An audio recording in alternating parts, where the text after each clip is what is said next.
Welcome back to the Sean Trey Show. I have a really interesting guest with me today. Now, would you like to introduce yourself and tell people who you are and what you do? Absolutely. Hi, everybody. I am Roberta Lea. I'm a singer-songwriter and producer from Norfolk, Virginia. Yeah, and I'm just getting started in the music industry. So that's really awesome. Now, how did you find your musical path? How did you get into music? Let's take it way back. Yeah. Well, I mean, elementary school, I played violin. And when I was learning how to read music, I just had a knack for the ear. My ear, I would just listen and play.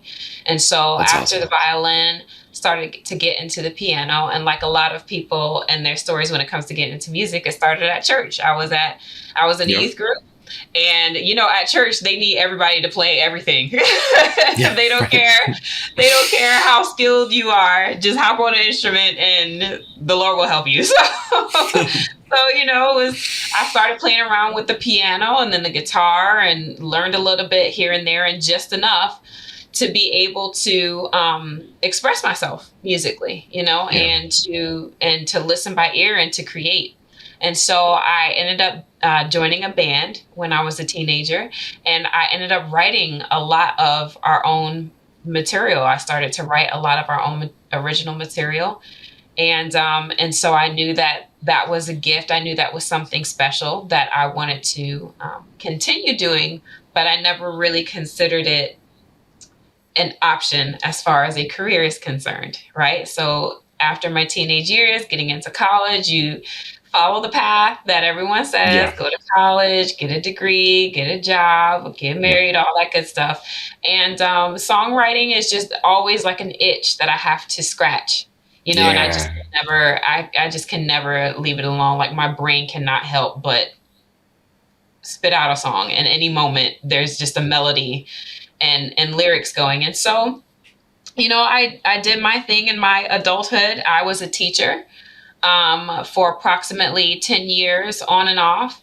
And just this past year, I was a part of the Great Resignation where I just decided, well, if I'm going to die, I'm going to die doing what I love to do. I'm going to at least take a chance on myself. Right. And I wanted to make the me that I would be 20, 30, or 40 years from now proud and say that I at least tried.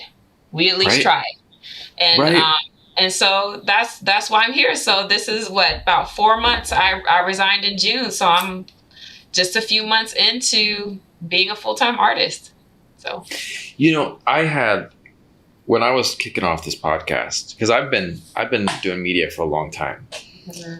And one of the big motivating factors was this: when I get to be 70, 80, 90, what will have I left, not just for myself, but for my daughter to know me by? And can I sit there and tell her to work hard and follow her dreams if I didn't follow mine? Exactly. And so when you talk about that, I'm just like, because what I did, I got something in my eye. I'm so sorry. I'm not just, it is an emotional story, but I literally have something in my eye. I taught for a long time too. Mm-hmm. I worked as a teacher for a long time, and it's a great job. And it is a rewarding job, but at the same time, man, I've always wanted to make film and music. So I feel you. Yeah. I feel you. Yeah. And it takes courage to change. It does. Was there a catalyst, or was it COVID that was the catalyst for you stepping away and saying now is the time? I feel like there was like a slow buildup. There was, like I said, the itch, and there was like an anxiousness. I would go to work, and it was a lot of factors because, one thing, I go to work, I put in 8 hours a day, and I get home and I'm exhausted. Like I have nothing left because I was the fun teacher. So, how old were the kids you were teaching? High school. Oh, high school. Yeah. Tired. Yeah. And so to be a good teacher, I would put 100% of my energy every single day. But by the time I got home, I was done. And I would, Yeah. I mean, I could get home, I'd get on the couch, I would crash. And of course, my kids want to play and all that kind of stuff. And so that, and you start to add up all those different factors. There's the mental health.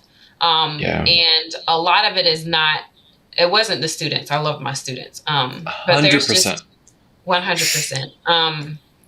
But there was the mental health factor and, just again, the gnawing, just wondering like what will happen if things change. And then just knowing that teaching will always be there, for the Yeah. most part, that, there's always a need and I could always fall back on that. But I'm like, well, how long am I going to take before I just actually decide to just go for it and just try, Yeah. So that's really what it was. It wasn't, oh, I hate my job. It wasn't the students. I loved the students. I loved my staff and my coworkers. But it was really just, just try, give yourself a couple years and see what happens. Yeah. See what happens. Because,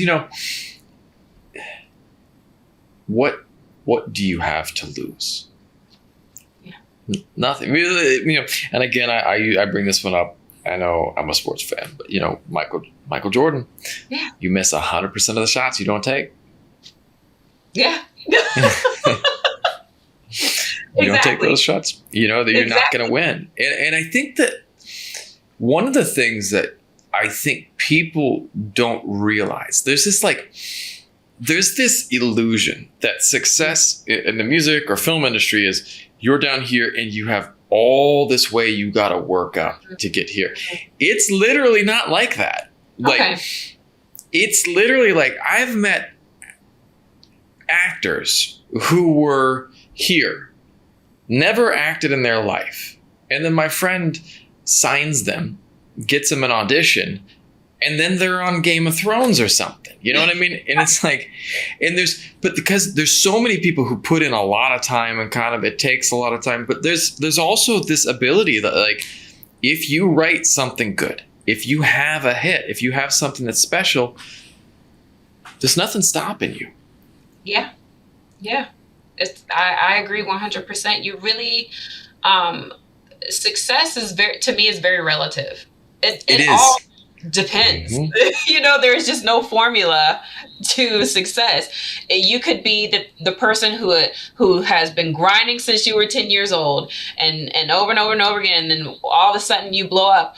Or you could just meet the right person, or like you said, you had the right song or the right movie concept and the stars just aligned and everything, comes together. And so that's why I feel like it's always worth taking a risk, and seeing when it happens. And you never know. And the beauty of like, I trust the synchronicities. Like, mm-hmm. I trust those little like things that fall in. So I had interviewed Amy Martin, and Amy's an awesome individual. And mm-hmm. then someone who had also interviewed Amy Martin reached out to me and introduced me to you. And I was like, well, I don't get a ton of people.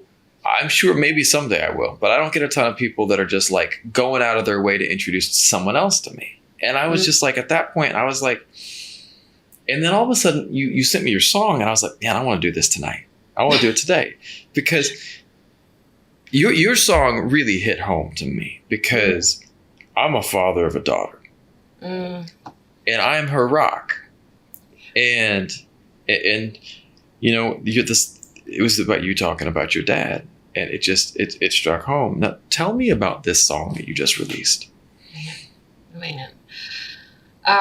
So a year ago this time, my dad had a stroke. He's 65 now. And last year he had a stroke. He had a massive brain bleed. And he was at home alone. He's married. His wife is from Hungary, and so she was visiting family, which they do often. A lot of times she'll just fly back home, see her grandbabies, and he's here. He has his house here in the States, and so he was home alone. And but fortunately, they message each other every single day, and so she's messaged him in the morning and she's waiting all day for him to get back to her and she doesn't hear anything. So she knew something was wrong. She called me and then I just knew it. And they were finally able to get the police to the house and break in, and they were able to find him. And it was just a saving grace that he survived that. And so we dropped everything. We went down to North Carolina, and, we're at the house, and that picture is up there. There's tons of pictures of us, and his daughter's up, everywhere. And so that picture is up there. And that picture, just that moment in time and in our history, was just everything I had always seen him. I always seen him in that light. That's the soldier and the stripes. And my dad was always ripped, right? He was always just very buff. And he has a bullet hole. He has a bullet wound, in his shoulder from when he served. And, just that image is so to get there and to see him wake up, to see him talking just fine, to see him ready to get up and get out of bed. Like, why am I in this hospital? Just to see the soldier in him, he was just in that moment being everything that I had always seen him since I was a little girl, So when I saw that picture, and considering my dad, served in the military, my husband also served in the military. He served in the Navy, and now I have a baby boy of my own. I said to myself, I'm going to write that song, Uniform. I said, I know it. It's uniform. And it's going to be about, I'm going to have it in that order: my dad, my husband, and then my son. And since last year, I've tried different melodies and different things, and nothing really came together until October. I went up to play in New York with the Black Opry, and on my way back home on the bus ride, it just hit me.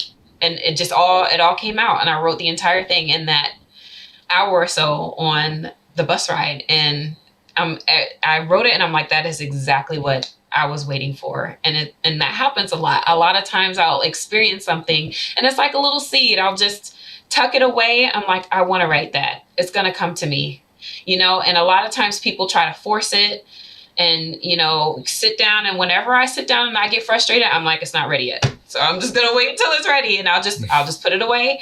And then whether it's a couple of days or a couple of hours, and in this case, it was a year, all of a sudden it just bloomed. And that's exactly what my spirit had to say that time when I saw that picture. And it's so powerful.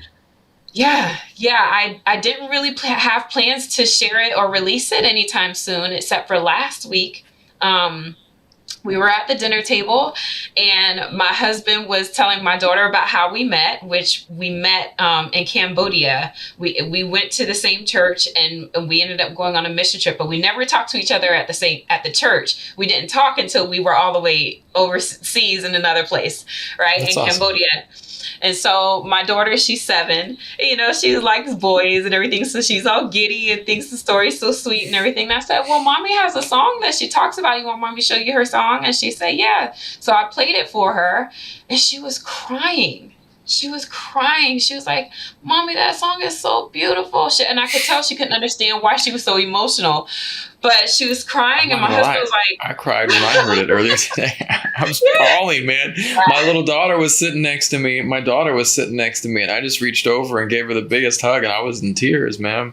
Yes. Yeah. And my husband looked at me. He was like, you need to share that for Veterans Day. And I'm like, yeah. That's a good point.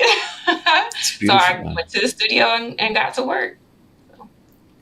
I love that. And I love how what is powerful to me is music. I mean, we live in a time where there's a lot of music coming out. And I'm not hating on anyone, but I still feel like the greatest songs are songs with stories, are songs with soul to them. And songs that have an emotional connection to that person that wrote them, and that to me is powerful. It's magic. Mm-hmm. Absolutely. Now, I agree. Tell me about your style of music. What do you sing? I'm a millennial, so we don't know. I am excited that was really my first step into the country Americana folk genre. I grew up listening to everything. So I started off with a lot of jazz. Who are your inspirations? Let's go there. I love 60s music. All Diana right. Ross, Right. um, of course, Aretha Franklin, um, Smokey Robinson, Oh yeah. then getting into the 80s with Anita Baker, Roberta Flack. I've got a ton of Anita Baker and Roberta Flack on cassette back here.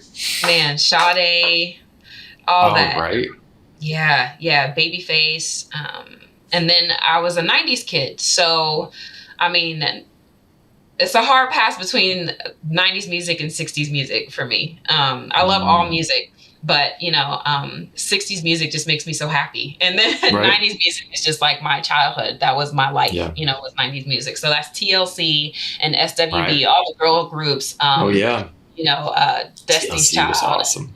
Yeah, just, when everything was kind of Janet Jackson, No Doubt. I loved No Doubt, Jewel, Right. Alanis Morissette, and Sheryl Crow. Like Oh the yeah. range. It was just a huge range of music that Great I just music. enjoyed listening to. Yeah, And a absolutely. lot of powerful female singer-songwriters during the '90s. That was really, with Alanis, I think was one of the greatest in that time period. I love Alanis Morissette.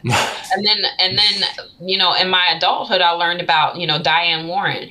She was the songwriter of a Yeah. lot of hits that most of my favorite R&B girl groups had sang at the time was Mhm. written by, this woman, Diane Warren. And I was like, she was my hero. I didn't even know it. So Right. yeah, I would definitely say it's just a wide range of music that I've enjoyed over the years. That's awesome. Now, what pulled you to try your hand at Americana? Well, when I was doing R&B and jazz, I was on piano. And so I would formulate a lot of my songs through that. But then when it came to doing open mics and trying to perform, it was a hassle trying to take a keyboard everywhere. And so I decided to pick the guitar back up. Now, like I said, I had learned just about every little instrument, just enough back when I was in church, right? So I learned just enough guitar, just enough piano. But when I was really getting into songwriting, I was on the keys a lot. And then when it came to performing, I wanted something a little bit easier to tote with me. So I started getting on the guitar. And as I would play my songs on guitar, all of a sudden they started to have more of a country vibe to the listener. A lot of people would say, yeah, you got like a country and then people are like, I just can't put my finger on it, but you're somewhere between like country and jazz. And so I started to Which connect is a with. cool combination. Let's be Yes, it real. is. It's Right? fun. It's That's fun. awesome. I'm I pretty like excited that. to expand on that a lot.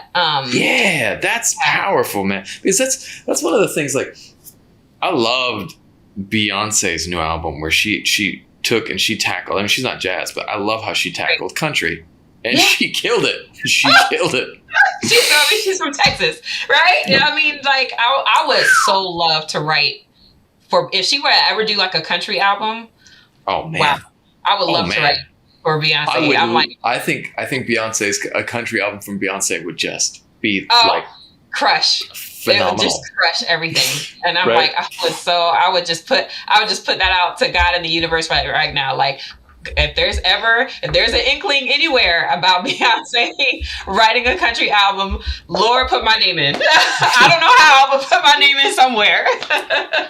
That would be so. I'm She gonna would crush. visualize that right now for you, Oh right my there. God. Just send it out. Oh my gosh, yeah. And Right. so I mean, and like I said, I mean, as a '90s kid, I mean, Garth Brooks, Faith Hill, um, Billy Ray Cyrus, like a lot of those songs, even though we didn't like listen to country like we listened to jazz per se, like country was just infused into Into everything. culture. We knew those songs, and so when I started to get more of that, I had the resistance to it simply because I didn't see me in country music. I didn't see us in country music a lot. And so I started to connect with folks on Twitter and online, who were Black, Latino, or, indigenous people who loved country music. And there started to build a community there. And I'm like, oh, we do country music. Okay, great. Right? I mean, I like it, but I just wanted to make sure. My friend Trey just commented. My friend Trey, African American guy, and one of my best friends right now in filmmaking. And Trey just posted this morning. He said, I love the CMAs today because finally I saw the CMAs look like me. Yes. And he's like, I felt included. He was just so excited today. He's like, I've always loved country music, but it's like I've been on the outside looking in. Yeah. And you know what? It really trips me out now when I tell people that I do country music, and how many of them, when they're my African-American friends, are like, I love country music. They're like, oh my gosh, I love this person. I love that person. They're like, I can't find anybody else to like country music with me. You know, like everyone, we all feel like we're alone until we started to find each other. And it's like, oh, okay, this is a thing. And there's space for us, you know? And so bit by bit, you know, and I met a young lady named Holly on Twitter, and she pretty much just, you know, grabbed me by the hand. It's like, no, you're doing country. So too bad. And she just drugged me along, and that was just in the conversation. So that's awesome. Yeah. I love it when people defy like labels as well. My wife is Asian, right? But she sings. She's from Vietnam. She sings like, I swear my wife is like a reincarnation of Karen Carpenter. She sings just like Karen Carpenter. She's got that same voice. And it's like, but yet, you know, people look at her and go, you should be singing this, you should be singing this. And she's like, I love jazz and I love this. And like here in Vietnam, like they're really rigid with their like music labels and stuff, you know, and it's like, and she's like, and they're like, jazz, what is this? And then she's like, I love it. And so she was doing some music that was like jazz inspired, but mixing it with like local sound, and people liked it, you know, but and that was the thing, like there was a whole group of people that were like, I love this, please do more of this. But it takes, when you feel alone, whatever you feel alone in, you know, in life, so many of us feel alone, but when you find out you're not alone, it's such a great feeling. Oh yeah. Cause we're not meant to be alone as humans. No. We're meant to belong somewhere, you know? And that's one of our most basic needs is belonging. And so, in the country music world, and you know, it's not, a secret that the conversation is about more inclusivity in the country music genre. And I mean, I wrote for an artist. She's a awesome artist from our area. First artist that's, you know, let me write for her, and I produced for her and everything. And the song, we're really excited for it. And I asked her one day, I was like, well, you thought about doing country music? And she's like, oh, country music is my roots. She's like, I love country music. She was like, but I'm Black and I'm LGBTQ. So no, I have no chance. Like, that's the way she felt, you know, that's the way she felt, was that, no, there's no space for me there, you know? And it was a tough place to be in for a little while because I held out. So on songs like Uniform, you know, that hit me after performing in New York, that country set with other country artists. That's when it poured out, and it was almost as if it was like, okay, finally I have permission to just let go, because now I have a world that's actually going to receive it from me, you know. And there's also, I think, one of the challenges with, there's a perception in country music that I think is wrong. And this is what it is. There's a perception that country music is only associated with one cultural perspective. But country music is a genre of music. It is a sound and styling. It is not a cultural belief system. That there can be many types of unique perspectives that broaden the sphere that have a specific sound. And I think that that's one of the things that people kind of go, well, if you like country music, then you need to have this set of beliefs. It's like, hang on, those are completely different things. A belief system and a style of music are completely different. And I think that this is awesome, that the more people that have unique perspectives that can, you know, bring that to this arena, the more we can open people's minds and touch people's hearts and make them people see that, you know what? That's one of the things that's so special to me is like, I live in a place that there has been tons of anti-American sentiment, understandably, because it was a place that there was a war. And a lot of people don't have great memories. And I take every opportunity I can to try to show people, you know what? I'm human. I love my daughter. I love my wife. I love my family, just like you guys do. Mm-hmm. And to try to show that, because every single time that I can show a little bit of who I am, maybe it makes the world a nicer place. Yeah. You know? And I think that's important.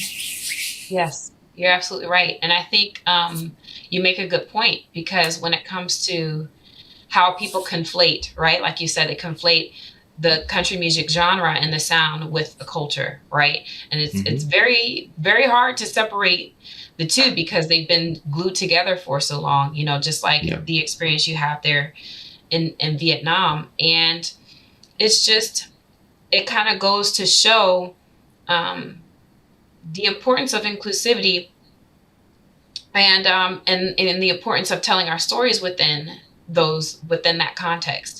And that's one thing that I'm learning too, is the reason why there seem to have been, like I said, because there's people who love country music, but it's almost as if you're not allowed or free to, is because of the negative associations that people have with the South, right? Because that's where country music comes from, is the South. Yeah. And the South doesn't have a good history with with a lot of different people, you know? So there's all of these histories. And it's not until we allow everyone's voice and everyone's story to come out that we can start to dissect that history and build a better understanding around everyone's experience. You know, I'm from Virginia. Virginia was the capital of the Confederacy, the capital of the South, you know, and so, but I love it, you know, so it's like, oh, I obviously don't hate it. I don't hate it here. I don't hate the South, but people just have to understand, you know, the trauma that people associate with these cultures and these places and this music. And the only way that we can start to heal from that is if everyone's voice is heard. So a lot of the world's problems in general, like just beyond racism, sexism, classism, you know, all the isms, everything in between. I think a lot of it is based out of fear. 100%. When humans have a very irrational sense of fear because of something, you know, or, you know, it's a fear that could technically be rationalized, but, you know, just giving the circumstances, like, could be like easily clarified, you know, or just, you know, so for example, you know, with your daughter and that experience, well, they have a trauma and a fear is associated with that. But I'm like, well, I mean, it's one guy and one little girl walking down the street. Like, is it really, you know, just pay attention to your local politics, but probably not a little girl walking down the street, but, you know, to school or whatever, you know, and in the same way, you know, but my children experiencing in the world and trying to make sense of everything. And, a lot of it just comes down to fear of one another, fear that one group will take away, or, you know, it's irrational. And it's just, we're humans. We operate on a higher wavelength than the rest of the animal kingdom, to where we have to be afraid of taking each other's. We shouldn't have to be in that space, you know. We should all but that's the other thing too. Like, there's this perpetuated idea of scarcity that is like, certainly the earth has a limited number of resources, etc., but there's a ton of abundance. Do you ever see that Charlie Chaplin speech from The Great Dictator, where he's like, oh, you got to watch it. I'll send it to you when we're done. Okay. It's so amazing. But one of the things he says is, he's like, don't turn on other people. Don't believe that this world doesn't have enough. This world has so much. Yeah. And he's like, it's so rich. There's so much food. There's so much this and that. Mm-hmm. Rise up and stand with your brothers and sisters, you know? Absolutely. Can we pause? I have a. Please do. My there's a daughter, my daughter starts screaming, "Daddy, Daddy, Daddy!" And I'm like running downstairs because my wife is so stressed out because of all this stuff. Right. She's just back to work and she just had her first show this week and she's so stressed. So I'm like, yes. And I get downstairs and I was like, what's going on? My daughter's like, I want you to stay in the room with me. I was like,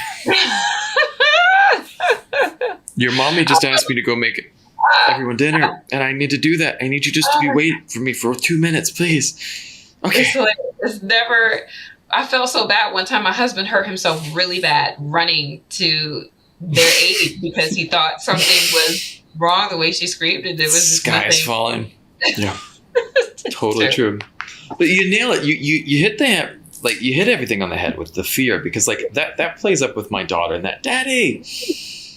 Yesterday I remember so today we were upstairs with my daughter and the wind was blowing and it was howling.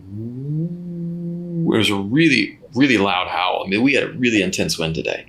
And she's like, I think it's a wolf, Daddy. And she just got really scared. And it was really interesting. I was like, that's not a wolf.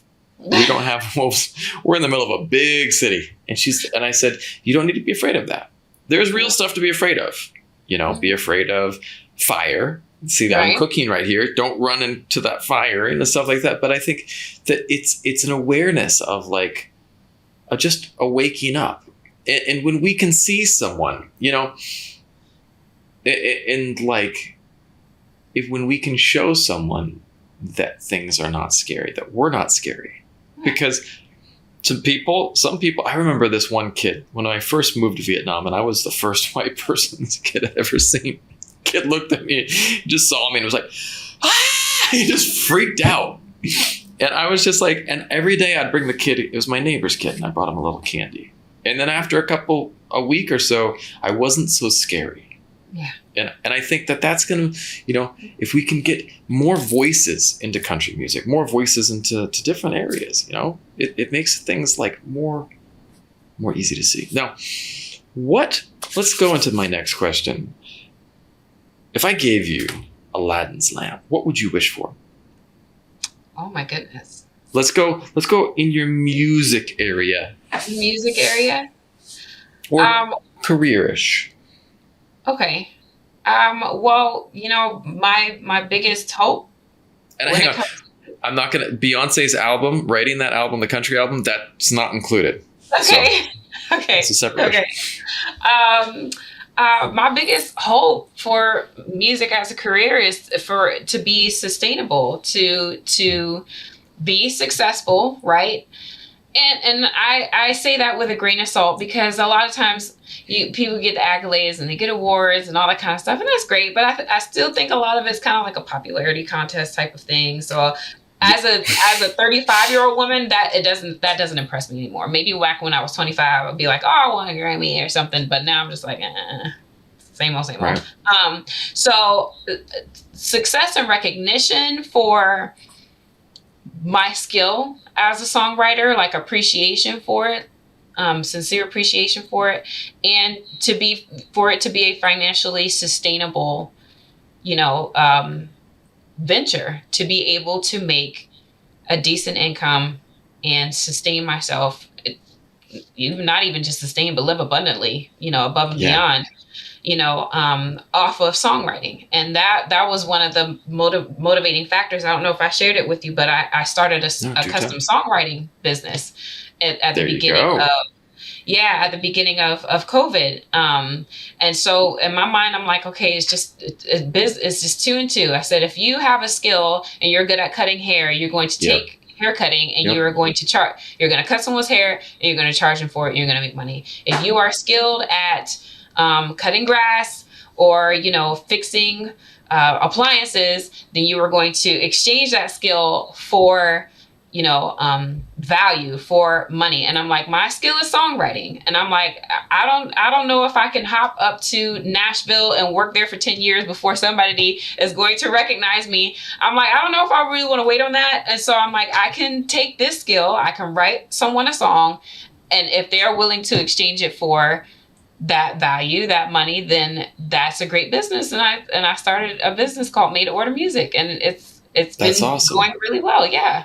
Yeah. And that's the thing too, is like, I think one of the things that COVID did that I'm loving is it has decentralized things. Granted, Nashville is still the home of music, but people are like living all over the place, and kind of like, and now, like with all of the sound studios, like if you have a mic in your house and you have a DAW, and not even a DAW, you just need a digital audio converter and a good internet cable. Yep. The studios can record you anywhere. Like major studios can just kind of remotely recapture things now. It's nuts. Yeah. Yeah. And so why wait? Just do it. Yeah. It's just a matter of just doing it now. Yeah. The whole world, it's interesting because it's like the whole world closed, but then it opened wide at the same time. Yeah. Different possibilities. And forcing us to think outside of the box. And so right. Yeah. I think the cat is out of the bag. Is that idiom? Like everyone knows that, like you don't have to go do a 9 to 5. You don't have to work at an office, and they don't need to make you work at an office. Like literally, it's not with all the high speed internet and everything. You can work from anywhere. Yeah. Yeah. And so that's awesome. Yeah, and I think our generation, millennials, are definitely freedom seekers. Like, we were raised by the generation that was abused to work, 20 years into retirement, and then all these things take place. Like we see the pressure and the stress that puts on the family, and our generation is like, nope, we're not doing that. we see very clearly you're not tracking us. And so, like I said, just the commonality, like you and your wife being in music and you being at home. My husband, he's just getting into his own YouTube channel and doing a particular series called Life Recreated, and he's in real estate. Awesome. And we're just like, yeah, this is it. Yeah, I want to be able to go pick my kids up from school, drop them off at any time, or pick them up early, or take a couple days off and do a daycation. Like, we want freedom. Right. We want freedom. I'm 100% on board. And that's what I'm looking at with my project and my wife as well. Like, because I was thinking about that. I really love what I'm doing. And I love the freedom to be able to kind of do it whenever I want, wherever I want. I could do a podcast. I could fly to Maui and then film some podcasts being in Maui. I could film here or there, but you have to have the passion, and you got to do it, Yeah. And then after that, it's a numbers game. You just keep getting stuff out, because you do not know what is going to be the one that causes everything to click. Very much so. Very much so. And I'm learning that as an artist, because I used to hold out a lot on songs. And like I said, I was going to do the same thing with Uniform. I'm a songwriter above anything else. Yes, I can play instruments. Yes, I sing. But top of the tier there is the songwriter in me. And so as soon as I write a song, I'm ready for the next one. I'm just ready. That's where I get. But what I'll do is that I'll end up holding on to a bunch. Yeah, holding a bunch of songs that go unfinished, unproduced, and the world hasn't heard yet. And so I was planning to do that with Uniform. I was done with it, and I was like, well, I'll just set that to the side until later. And I'm learning as an artist that one of my favorite quotes that I learned maybe around sometime last year was, done is better than perfect. Yes. Done is better than perfect. That is going to be the title of this podcast. Done is better than perfect. And that's what I'm doing with my EP. With God willing, all things line up, and I'm able to do this EP, and I would like to release it in December. And it's gonna be more of a demo kind of vibe. And nice. because I'm just like, well, I just need something. I just need to introduce myself with something, because even with Uniform, I have all kinds of instrumentation in my head with the large upright bass and, banjo and like different things. But I'm like, well, I need to just do it and just put it out, just get started. And so that's kind of, and my EPs, I plan on calling it Just a Taste. I like that. Just a little something to officially introduce myself and let the world know that I'm open for business as an artist, for collaborations or songwriting or, anything of that nature. So that's awesome. Yeah. But that's my model right now. I love that. There's another great quote that my friend Philip said. He's a Grammy winning producer out of Seattle, and he gave me this. He was similar advice. He said this. He was like, "Don't delete, dilute." Meaning, so many people are worried. Maybe this one's not good enough. Maybe I should just set it aside. Maybe this one isn't up to par. I'm going to put it over here. He says, "Get them out. They don't have to be perfect. Just get them out, because your body of work will balance out anything that might actually be negative." True. Just get it out there, because leave it up to other people to decide whether it's great or not. You should just put it out. Wow. It's funny you say that, because one of the songs that I'm really excited for now, that I'm going to have on the EP, is called Sweet Baby Ray. And nice. That is an awesome name. Anyway. And what's funny is that I wrote it and put it to the side, because I was just like, it's very cliche to me. It's a very cliche song.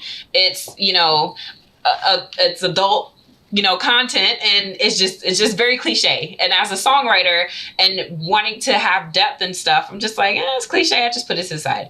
Well, when we were in Nashville for the Americana Fest, we were at the Black Opry House, and we're doing pretty much a writer's round. We're just doing an off the cuff writer's round. And so we're just pulling out songs and sharing. So I pulled out Sweet Baby Ray, and I'm like, let me know what you think of this, And so I sing it, and that's the hottest song. Everybody loves that song. And this is the one I wanted to, throw off in the back, like, whatever. Dilute. And everyone was like, when are you coming out with that? That song is so much fun. And I'm like, well, I didn't think about it. I didn't think it was like that song, but dilute, just putting them all out there, and like you said, letting them decide because it's always the one you least expected. 100%. I have a lot of songs that I thought were just absolutely fabulous. I'm like, this is a hit, and it's not like, it's just kind of like they didn't hit. But like then the one you don't know skyrockets. I've done this for a while now with my wife, and we put out a bunch of songs together. I do not know what the secret sauce is. No pun intended. Sweet Baby Ray. Okay. Sweet Baby Ray, right? Right. I have no idea. You just never know. You don't know. And when you think you're starting to get it. Nope. They switch it on you. They switch it on you. I'm going to write that down. Don't delete. Dilute. Yep. I think that's good. And my husband encouraged me in that light too, because he likes hip hop. He listens to a lot of different podcasts, and there was one particular artist, I think it was Gucci Mane, and how he got his career started. He would just drop mixtapes, some of it was terrible. Yeah. Just gotta get it out. But he would just release it, and his name is everywhere, right? Yeah. And so that is a lesson that I'm learning, and now that I am a full-time artist now too, I feel like it's a lot easier to put the time and effort, because before I get home from work, I'd be too tired to work on music. I'd be exhausted. The weekend comes and you're just finally just ready to sit down and relax. And now every single day, because I'm in my home studio, and now like I can see the difference in the quality of music that I'm doing, just because I finally have the time to do it. So it's nice. Well, I want to say thank you for an amazing conversation today. It was awesome. Well, thank you so much for having me. Thank you for, taking on the last minute suggestion from our Hey, mutual man. friend Charles. Like that was just Yeah, just good timing, and I really enjoyed myself. Thank you for having me. I appreciate that. Now, do you have anything that you'd like to share with people that you have upcoming, or anything to look out for, or you want to plug anything? Yeah, definitely. I guess I'm committed now because this is the first time I'm saying publicly that I have an EP coming out. I wasn't planning on sharing that, but I'm keeping my fingers crossed that I'll have something to be able to share before the end of the year. And tentatively, it's just a taste. So just be on the lookout for a taste of Roberta Lee. That's awesome.